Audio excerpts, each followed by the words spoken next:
الرزق لمن يشاء من عباده ويقدر له وما أنفقتم من شيء فهو يخلفه وهو خير الرازقين صدق الله العظيم.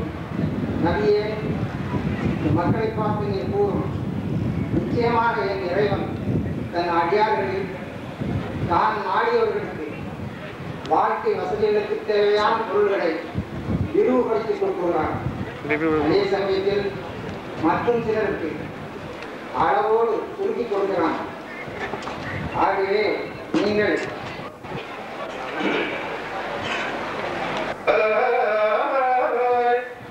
தெளிவினும் தெளிவதாய் சிறந்த மறுவினும் மறுவா அழுவிழுக்கழுவாய் மதித்திடா பேரொழியனைக்கும்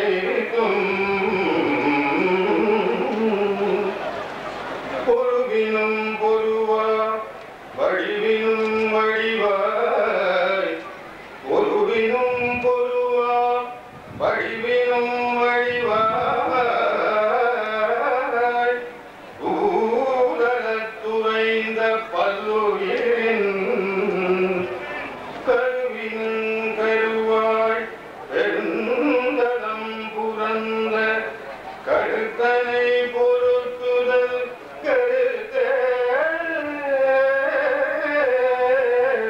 கருத்தனை பொருத்துதல் கருத்தனை பொருத்துதல் கருத்தே.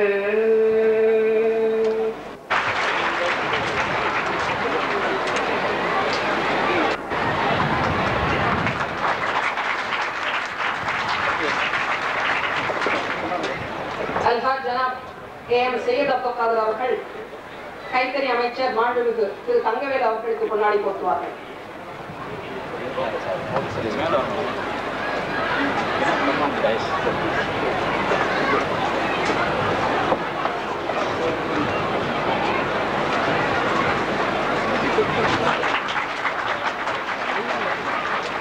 அல்ஹாஜ் ஜனாப் வினய்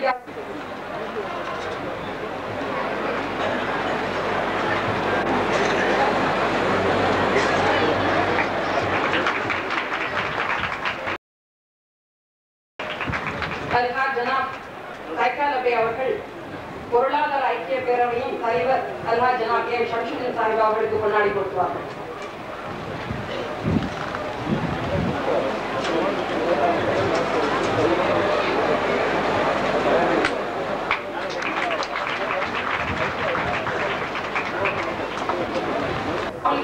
அவர்கள் நமது குடியரசுத் தலைவர் அவர்களுக்கு பொன்னாடி போற்றுவார்கள். மாலை அணிவிப்பார்.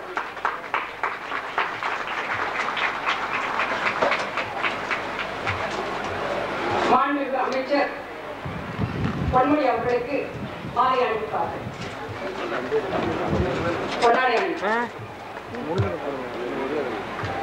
இதுவும் கிழக்கரை ஊராட்சி மன்றத்தின் சார்பாக அணிவிக்கப்படுகிறது.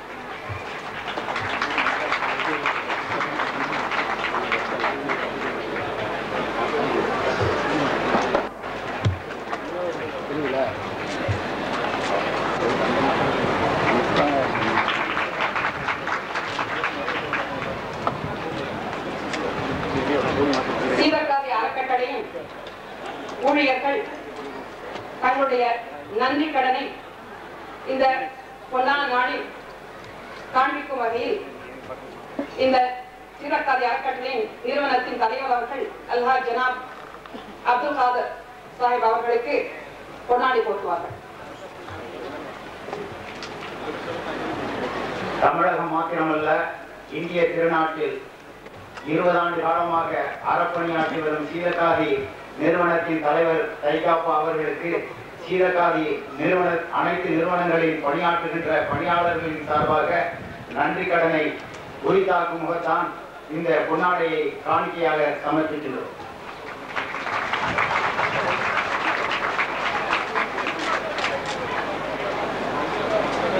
சீதக்காதி அறக்கட்டளையின் பவுண்டர் மற்றும் பொறுப்பாளர் அல்ஹாஜ் அல்ஹாஜ் ஜனாப் எஸ் அப்துல் ரஹ்மான் அவர்கள் வரவேற்புரை வழங்குவார்கள்.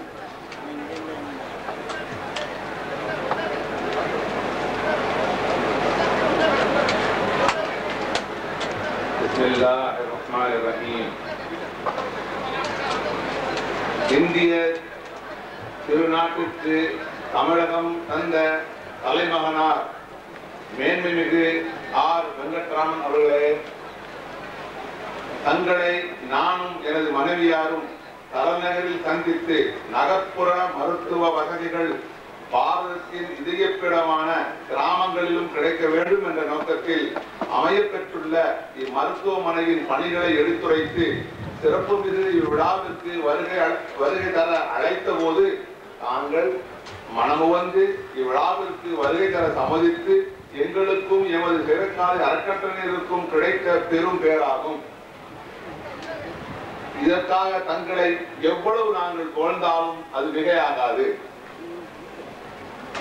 கடந்த கால் நூற்றாண்டு காலமாக தமிழக மக்களால் தமிழ்நாட்டின் தொழில் தந்தை என அழைக்கப்பட்டு வரும் தங்களை நீண்ட காலமாகவே நான் நன்கு அறிவேன். தமிழ்நாட்டின் தொழில் புரட்சியை ஏற்படுத்திய தாங்களை வருக வருக என வரவேற்பதுடன் மிகவும் பின்தங்கிய ராமநாதபுரம் மாவட்டத்தில் ரூபாய் 100 கோடிக்கு மேற்பட்ட அரசு தொழில்துறைகளை ஏற்படுத்த மத்திய அரசுக்கு தங்கள் மேலான ஆலோசனையை வழங்க வேண்டுமாய் பணிவன்புடன் வேண்டிக் கொள்கிறேன். தமிழகத்தின் தொழில் அமைச்சர் என்ற முறையிலும் மத்திய முன்னாள் அமைச்சர் என்ற முறையிலும் தாங்கள் இப்பகுதிக்கு பல முறை வருகை தந்திருக்கிறீர்கள். எனினும் இம்முறை பாரதத்தின் முதல் குடிமகன் என்ற முறையில் இங்கு வருகை தந்திருப்பது எங்களுக்கு மிக மிக மகிழ்ச்சியை உண்டாக்குகின்றது. மாண்புமிகு முதல்வர் டாக்டர் கலைஞர் அவர்களின் அரசவையில் அங்க வகிக்கும் மாண்புமிகு மக்கள் நல்வாழ்வுத்துறை அமைச்சர் டாக்டர் பொன்முடி அவர்களே,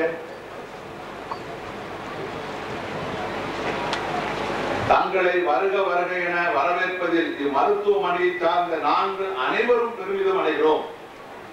தங்களின் சமீபத்திய சட்டப்பேரவை உரைகளை அறியும் பொழுது நிச்சயமாக தங்களால் தமிழகத்தின் சுகாதார அபிவிருத்திக்கு புதிய பல திட்டங்களை நிறைவேற்ற தர முடியும் என்று நம்புகிறேன். தங்களை மீண்டும் வருக வருக என வரவேற்பதுடன் தங்களுக்கு எமது சிறு கோரிக்கையை இம்மருத்துவமனையின் சார்பாக முன்வைக்க அனுமதி கோருகிறேன். அடுத்து, இப்பகுதியில் நிலவும் குடிநீர் பற்றாக்குறையை நீக்கவும், சாலைகளை விரிவுபடுத்தி செம்மைப்படுத்தவும், மின்சாரம் தடையின்றி கிடைக்க தங்களால் வகை செய்ய வேண்டுமாய் இப்பகுதி வாழ் மக்களின் சார்பாகவும் என் சார்பாகவும் பணிவுடன் வேண்டிக் கொள்கிறேன். தமிழக கைத்தறித்துறை அமைச்சர் மாண்புமிகு தங்கவேல் அவர்களே, உங்களையும் இங்கு வந்திருக்கும் பெருமக்கள் சார்பாகவும் வாழ்த்தி நானும் வாழ்த்துவதில் பெரும் மகிழ்ச்சி அடைகிறேன். மருத்துவத்தின் சரித்திரத்தில் இந்த மண்ணில் மாற்றி வரும் மருத்துவமனைகளின் தலைவரும் என் இனிய நண்பருமாகிய டாக்டர் PC ரெட்டி அவர்களே, மேலை நாடுகளுக்கு இணையாக இந்தியாவிலும் புதிய முறைகளை கையாண்டு மேலை நாடுகள் சென்று மருத்துவம் பெற இன்னும் ஆயிரக்கணக்கானவரை தாங்கள் அப்போலோ மருத்துவமனையிலேயே சகல வசதிகளையும் அடைய ஏற்பாடு செய்திருக்கும் தாங்களை மனமாற வாழ்த்தி வருக வருக என வரவேற்பதில் பெரும் மகிழ்ச்சி அடைகிறேன். நலிவுற்ற மக்களுக்கு நன்மை பல ஆற்றி வரும் ஐக்கிய பொருளாதார பேரவையின் தலைவரும் எனது அருமை நண்பருமாகிய அல்ஹாஜ் AM ஷம்சுத்தீன் சாஹிப் அவர்களே,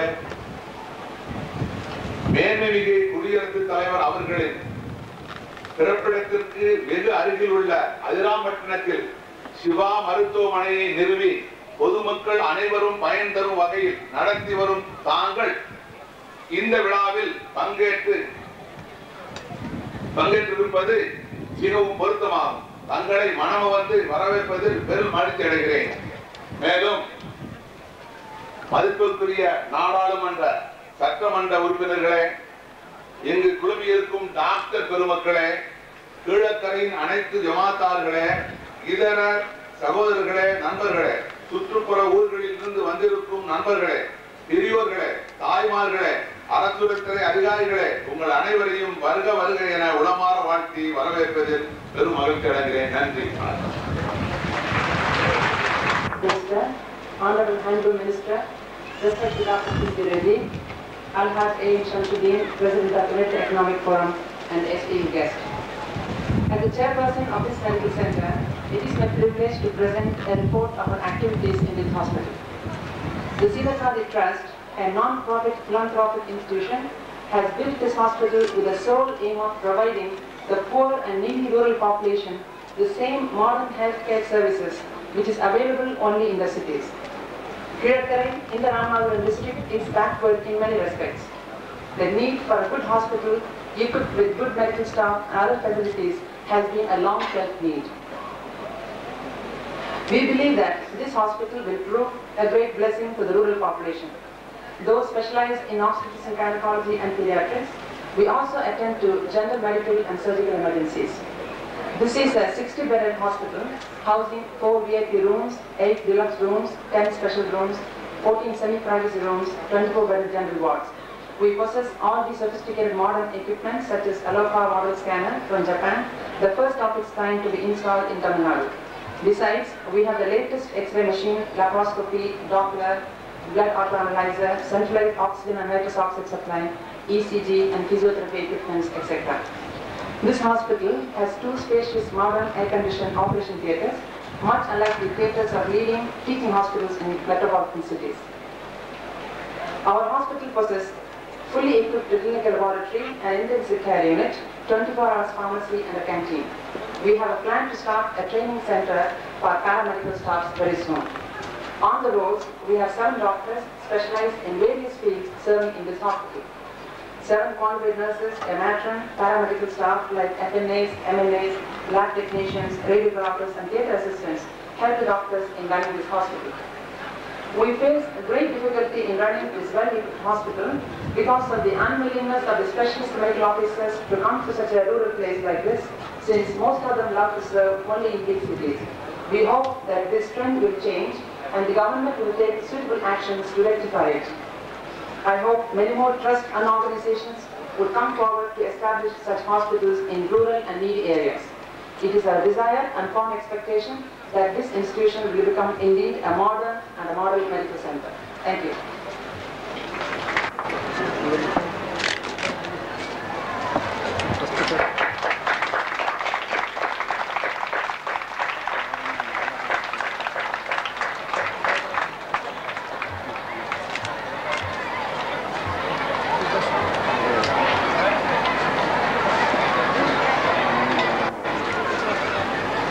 மருத்துவமனை திறந்து வைத்திருக்கின்ற இந்திய திருநாட்டின் மேன்மை நெஞ்சிய குடியரசுத் தலைவர் அவர்களே, இந்த விழாவிலே கலந்து கொண்டிருக்கின்ற கைத்தறி அமைச்சர் மாண்புமிகு தங்கவேல் அவர்களே,